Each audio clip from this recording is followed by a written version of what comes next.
যুব কংগ্রেসের প্রধান উদয় ভানু ছিপকে অবিলম্বে বিনা শর্তে মুক্তি দেবার দাবিতে ত্রিপুরা রাজ্য যুব কংগ্রেস ভবন প্রাঙ্গণে গণ অবস্থানে দাবি রাখে। প্রসঙ্গত, দিল্লি পুলিশ মঙ্গলবার ভোরবেলা ভারতীয় যুব কংগ্রেসের জাতীয় সভাপতি উদয় ভানু ছিপকে গ্রেফতার করেছে। সম্প্রতি সমাপ্ত এআই ইম্প্যাক্ট সামিটের সময় প্রধানমন্ত্রী নরেন্দ্র মোদীর বিরুদ্ধে শার্টবিহীন বিক্ষোভ এবং স্লোগান দেওয়ার ঘটনায় তাকে আটক করা হয়। যুব কংগ্রেসের প্রধান উদয় ভানু ছিপকে প্রায় ২০ ঘণ্টা জিজ্ঞাসাবাদের পর গ্রেফতার করা হয়েছে। SJ news 24। সুস্থ থাকবেন, ভালো থাকবেন। ধন্যবাদ। দেখুন, আপনারা সকলেই জানেন, অবগত আছেন যে ইতিমধ্যেই একটা ট্রেড ডিল সই করা হয়েছে ইউএস এবং ভারতবর্ষের মধ্যে, এবং আমরা দেখেছি সেই ট্রেড ডিল জনবিরোধী, সেই ট্রেড ডিল কৃষি বিরোধী। কারণ আমরা দেখেছি যে ইন্ডিয়া আমেরিকার থেকে 0% ট্যারিফ ইম্পোজ করেছে এবং 18% ট্যারিফ আমেরিকা আমাদের ওপর ইম্পোজ করেছে। যার দরুন যেই সামগ্রী ইউএস আমাদেরকে পাঠাবে তার উপরে কোনো ট্যারিফ ইউএসের দিতে হবে না, এবং যেই সামগ্রী ফুড, গ্রেইনস, ধান, চাল, টেক্সটাইলস যেটাই পাঠাবে ইন্ডিয়া প্রথমে 18% ট্যাক্স দিতে হবে, ট্যারিফ দিতে হবে, তারপরে সেটা ইউএসএ ইম্পোর্ট হবে। তার বিরোধিতায় এআই সামিট যখন দিল্লিতে অনুষ্ঠিত হচ্ছিল, ইন্ডিয়ান ইউথ কংগ্রেসের পক্ষ থেকে সেখানে একটা পিসফুল ডেমনস্ট্রেশন অফ প্রোটেস্ট করা হয়েছিল, এবং যার দরুন আমাদের সর্বভারতীয় যুব কংগ্রেসের সভাপতি শ্রী উদয় ভানু ছিপজিকে সেখানে আটক করা হয় এবং তাকে কাল অ্যারেস্ট করা হয়, এবং পরবর্তীতে 4 দিনের রিমান্ডে পুলিশ রিমান্ডে তাকে পাঠানো হয়। এটা তীব্র নিন্দা করছি আমরা, কারণ গণতান্ত্রিক দেশে গণতান্ত্রিকভাবে আমরা প্রোটেস্ট করেছি। এই প্রোটেস্ট মানুষের স্বার্থে, এই প্রোটেস্ট কৃষকদের স্বার্থে, এই প্রোটেস্ট ভারতবর্ষের প্রত্যেকটা মানুষের স্বার্থে। কিন্তু আমরা কি দেখেছি?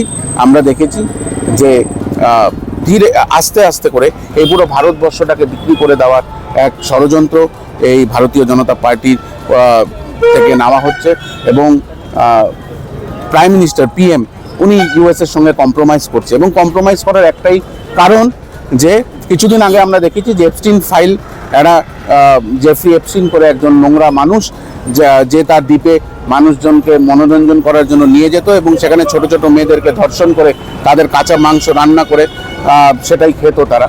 এবং সেই ফাইলে সেই এপস্টিন ফাইলের ভেতর থেকে আমরা দেখেছি ভারতীয় জনতা পার্টির হরদীপ সিং পুরীর নাম উল্লেখ করা আছে, সেখানে মোদির বন্ধু অনিল আম্বানির নাম উল্লেখ করা আছে, এবং মোদির নাম উল্লেখ করা আছে। এবং আমাদের এলওপি লিডার শ্রী জননায়ক শ্রী রাহুল গান্ধীজি বলেছেন যে এটা খালি ট্রেলার, আরও অনেক কিছু বেরাবে। এই প্রেশার দেখিয়ে ভারতবর্ষটাকে দেউলিয়া করে দেওয়ার এক ষড়যন্ত্র।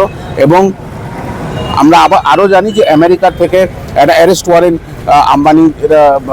আম্বানির ওপরে এসে সেই আম্বানিকে বাঁচানোর জন্য ইউএসকে কিভাবে শান্ত রাখা যায় তার জন্য এই পুরো ভারতবর্ষটাকে মোদিজি বিক্রি করে দিচ্ছে, এবং তার তীব্র নিন্দা জানাই, এবং আমাদের সর্বভারতীয় যুব কংগ্রেসের সভাপতিকে অতি সত্বর রিলিজ করার দাবি আমরা এখান থেকে জানাই।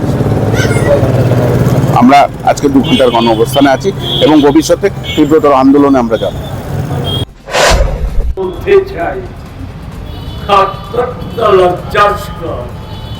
যে ঘটনার পর নরেন্দ্র মোদীজি বরাবরের মতো আবারও স্বয়ং নিজে আরএসএস বিজেপি তার বাড়তি বাজানোর আছে, আর রাজ্যে রাজ্যে তাদের ইউনিট, তাদের প্রচারকরা, তাদের পরিচালিত সরকারগুলি এক সুরে যে আওয়াজটা তুলেছে, এ হচ্ছে কি?